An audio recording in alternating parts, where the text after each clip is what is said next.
What's up, you guys? This is Devin from CenturyFX Studios, back with another video. And today we're going to be talking about lavalier microphones versus shotgun microphones. Now, this is going to be a quick video because I just got one new microphone. It's the Sennheiser ME2 lavalier microphone. This has to be ran through the EW100 G2, G3, G4 wireless receiver setup. Yeah, it's here, and I got this faded shirt on so you guys can see the lavalier microphone, where it's placed on my body. Now, I also am using the Rode NTG-2 as my shotgun. Now, the Rode NTG-2 is old. It's tried and true, but it's been here, and it's been working, and it sounds great. It's what I've been using for the last year and a half. Now, I just got the lavalier set up because I need to go outside and do some outside stuff. I need to figure out how to get this ported into my G7 so I'll have the audio going on while I'm talking. It'll go right into the Panasonic without me having to worry about exactly, am I getting picked up? Do I have reference audio? Do I have to sync and post? All this stuff. I don't want to have to do that with the lavalier setup. It should be clean, straight out of camera, so I can go. But here's some of the positives and negatives for the lavalier. Now, this is a Sennheiser ME2 version 2 microphone running through the G2 wireless transceiver setup. Now, you have to understand that you got to have the battery pack, 2 batteries for the transceiver, 2 batteries for the receiver, and then you have to plug that into your camera, and it's wireless. Only thing that's wired is the actual microphone as it comes off of you into this receiver here itself. But you have to understand that you can clip, if you don't tuck this into your shirt, you can clip and grab on the poles and stands, because what are we photographers? We use poles and stands. So poles and stands, tripods, monopods, all that stuff gets snagged on this cord. So you need to tuck it in. And that's pretty much the only housekeeping that you need to do for a lavalier microphone. As far as me using it today, I haven't ran into anything too extravagant as far as pulling this out. I really just got this a couple of hours ago. But you have to understand that in addition to this wireless setup, you have to understand that this microphone being so close to your mouth is liable to clip.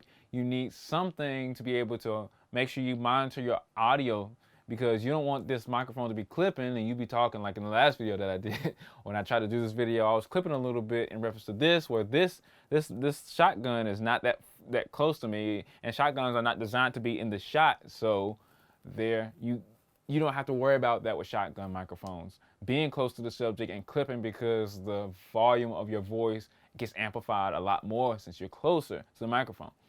Now, the ME2 sounds great. I heard that it sounds a little high on the hog. It's really, really high in the treble area. And Dave Dugdale brought this to my attention. I believe that's true. And the reason why I think they made the EQ so high in the treble area is because they need clarity, because a lot of times you wrap this around your shirt or something like that, and it has a windscreen, microphone, all this stuff is blocking it or can cover it. And usually it's covered in general just to make sure that the pop filter or the spit filter is already in there.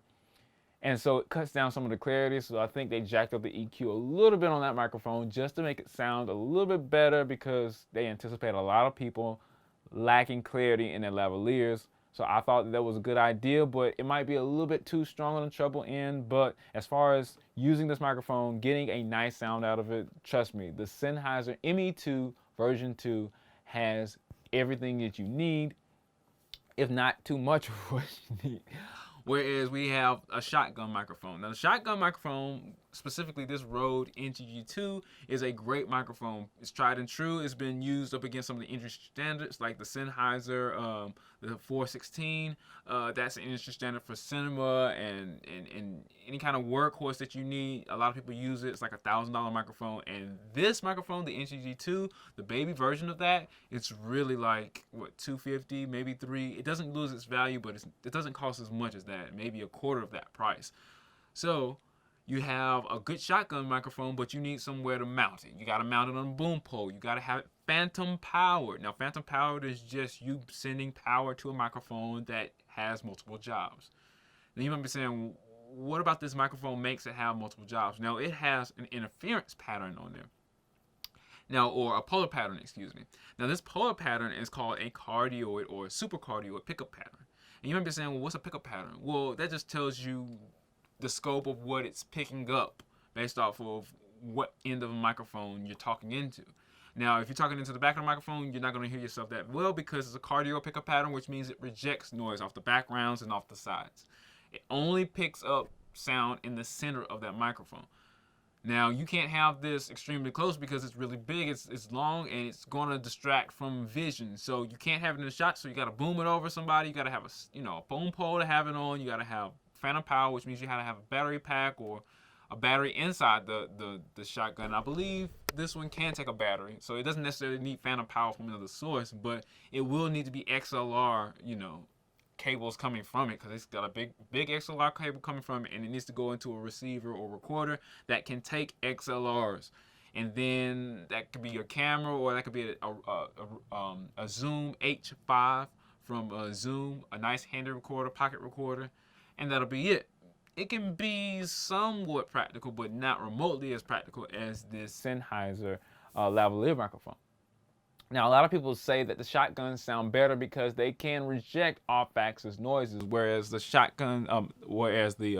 lavaliers here can't really reject off-axis noises because they're so small. One thing, they're so small, and two, they kind of have to pick up what they have. They're really, really small. They can't really reject a lot of stuff because there's not much real estate for it to actually reject. It has to pick up everything that it comes in contact with because of its shape.